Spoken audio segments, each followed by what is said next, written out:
বিসমিল্লাহির রহমানির রাহিম। প্রিয় দর্শকবৃন্দ, আসসালামু আলাইকুম। আজকের বিষয় সবার প্রতি দয়া ও ক্ষমাশীলতা।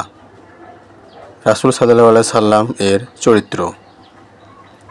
রাসূলুল্লাহ সাল্লাল্লাহু আলাইহি সাল্লাম ছিলেন রহমতের প্রতীক।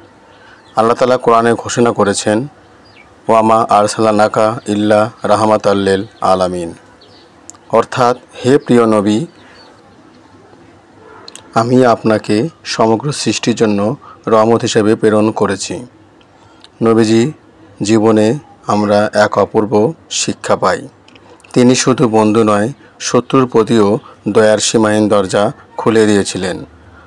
তাইফের ঘটনা, যখন মানুষ তাকে পাথর ছুঁড়ে রক্তাক্ত করেছিল, তখন জিবরাইল আলাইহিস সালাম এসে বললেন, চাইলে পাহাড় দুটি চাপা দিয়ে দিই। কিন্তু নবীজি সাল্লাল্লাহু আলাইহি ওয়াসাল্লাম উত্তরে বললেন, না, আমি চাই না এরা ধ্বংস হোক, বরং আমি চাই তাদের সন্তানেরা ঈমানদার হোক। মক্কা বিজয়ের দিন যখন তিনি বিজয়ী হলেন, তার হাতে ছিল প্রতিশোধের সব সুযোগ। কিন্তু নবীজি সাল্লাল্লাহু আলাইহি ওয়াসাল্লাম বললেন, আজ তোমাদের জন্য কোনো ভর্ৎসনা নেই, যাও, তোমরা সবাই মুক্ত।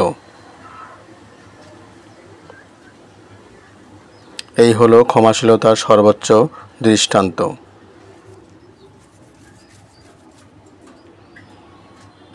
হাদিসে এসেছে, দয়া করো পৃথিবীর মানুষকে, দয়া করবে আসমানের মালিক।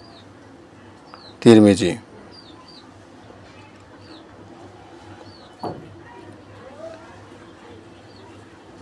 প্রিয় ভাই ও বোনেরা, আজ আমাদের সমাজে যদি দয়া ও ক্ষমাশীলতার এই গুণগুলো ছড়িয়ে দিতে পারি, হিংসা, বিদ্বেষ, ঘৃণা সব দূর হয়ে যাবে।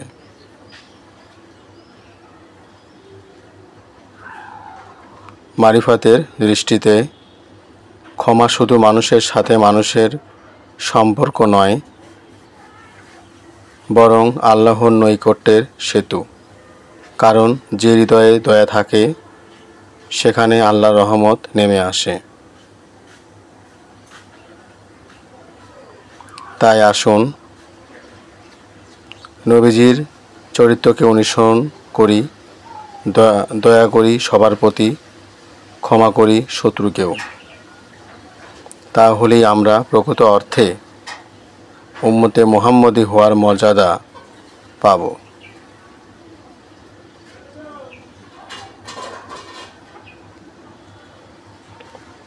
আল্লাহ আমাদের সবাইকে সেই তৌফিক দান করুন। আমিন।